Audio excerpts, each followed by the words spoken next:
The first snowfall came quietly. There was no announcement, no dramatic shift in the sky, just a soft lowering of sound, as if the world had decided to speak more carefully.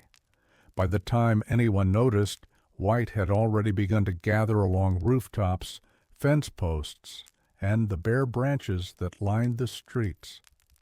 Snow had a way of arriving without asking permission. Oliver noticed it first in the way the town sounded different when he stepped outside that morning. The usual sharpness of footsteps, engines, and distant doors closing had been replaced by something softer. Each sound seemed to land gently and stay there as if the air itself were padded. He walked slower than usual. The snow wasn't heavy. It didn't rush to cover everything all at once. Instead, it fell steadily, layering itself over the marks of yesterday. Tire tracks, footprints, places where people had hurried without looking back. By mid-morning, the town looked calmer than it had in months. Oliver had always liked winter for that reason, not because it was easy or comfortable, but because it simplified things. The world reduced itself to fewer colors, fewer choices. You dressed warmly, you walked carefully, you paid attention. He took the longer route through the park on his way home. The path curved gently between trees whose branches bent under the new weight. Snow clung where it could, filling the spaces between twigs and smoothing the rough lines of bark. The pond at the center of the park had begun to freeze around the edges, thin sheets of ice forming like hesitant decisions. The bench near the water was dusted clean and untouched. Oliver sat. The cold seeped through his coat slowly, but he didn't move. Snow gathered on his shoulders, his hat, the tops of his gloves. He let it. From there, he could see the faint tracks of people who had passed earlier, a jogger's steady stride, a child's uneven steps, looping and stopping suddenly. Someone had paused near the water and then turned back. Each set of tracks told a brief story. None of them lasted long. As the snow continued to fall, the older tracks softened and disappeared, replaced by new ones that would do the same. Oliver watched this quiet exchange, the way presence was acknowledged and then released. It felt intentional. He thought about other winters, ones that had arrived during moments of change. The winter when he'd moved to this town, boxes stacked awkwardly in a too-large apartment. The winter that followed the end of a relationship he'd thought would last longer. The winter when his father's health began to fail, snow piling outside hospital windows as if to mark time. Each winter had left something behind, not always something obvious. Sometimes just a shift in the way he noticed things, sometimes a narrowing of expectations, sometimes a quiet strengthening. The snow, he realized, had been there for all of it. It didn't interrupt. It didn't explain. It simply arrived, settled, and eventually moved on. A gust of wind stirred the branches above him, sending a small cascade of snow drifting down. It landed around his boots, soft and unbothered. Oliver stood and brushed himself off, leaving behind a clear imprint where he had been sitting. The bench held his shape for a moment, then the falling snow began to blur it. He walked on. Later that afternoon, the town shifted again. Children appeared with scarves and gloves that didn't quite match. Doors opened more often. Laughter cut through the hush in short bursts, bright against the muted world. Oliver watched from his window as a group of kids built something that only loosely resembled a snowman.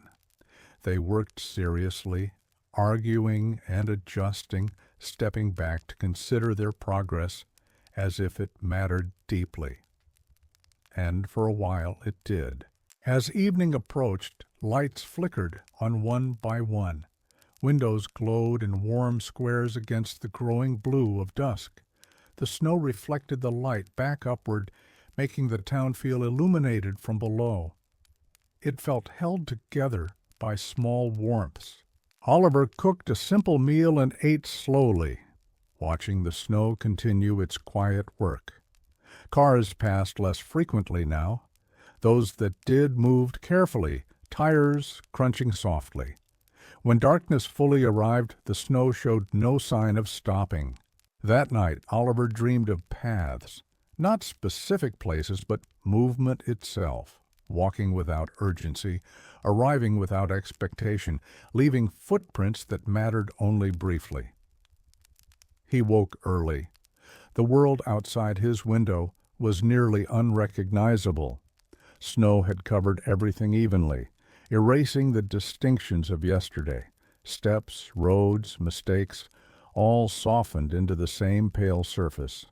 For a moment, it felt like standing at the beginning of something. Oliver pulled on his coat and went out again. The park was quiet. Earlier tracks had faded into suggestion rather than certainty. New ones would come soon enough, but for now, the snow had claimed a brief moment of rest. He walked carefully, noticing how the snow responded to him. Each step left a mark, but the mark didn't feel permanent. It felt like part of a conversation. The bench was covered now, its shape barely visible beneath the white. Oliver brushed off a small section and sat again. From this angle, the pond looked smoother, more complete. The ice had thickened overnight, sealing in whatever movement had been there before. He wondered what the snow remembered, not in a sentimental way, but in its own quiet language. It remembered weight, presence, temperature. It remembered where someone had stood even briefly, where they had lingered, where they had turned back. But it also knew when to let go. That, Oliver thought, was its greatest kindness. So much of life involved holding on to expectations, to regrets, to versions of ourselves that no longer fit. Snow offered another way. It acknowledged what had been there without insisting it remain forever. As the morning wore on, more people arrived. Walkers, parents with strollers, someone carrying a thermos. The park filled gently, never crowded. Oliver stayed until his fingers grew numb. On his way home, he noticed how the town moved differently now. People smiled more easily. They held doors. They walked closer together. The snow had slowed everyone just enough to make room for attention. By afternoon, the snowfall began to ease. The sky lightened. Patches of gray appeared beneath the white, where traffic and footsteps pressed through. The world began its gradual return to specificity. But something lingered. That evening, as Oliver stood at his window again, he watched the lights come on once more. The snow still reflected them, though not as brightly now. Some paths were visible again. Others remained hidden. The snow had done its work. It hadn't erased the past completely. It had softened it. It had given it shape without sharpness. It had reminded the town, and Oliver, that memory didn't have to be heavy to be meaningful. Later that night, snow began falling again, not as steadily as before, just enough to refresh the edges. Oliver left a lamp on near the window and sat quietly, listening to the soundless work of it happening outside. He felt no need to name what he was feeling. Some things were better left unnamed. By morning, there would be new tracks, new stories, new layers added gently over the old. The snow would remember enough to teach and forget enough to forgive. And that, Oliver knew, was more than enough.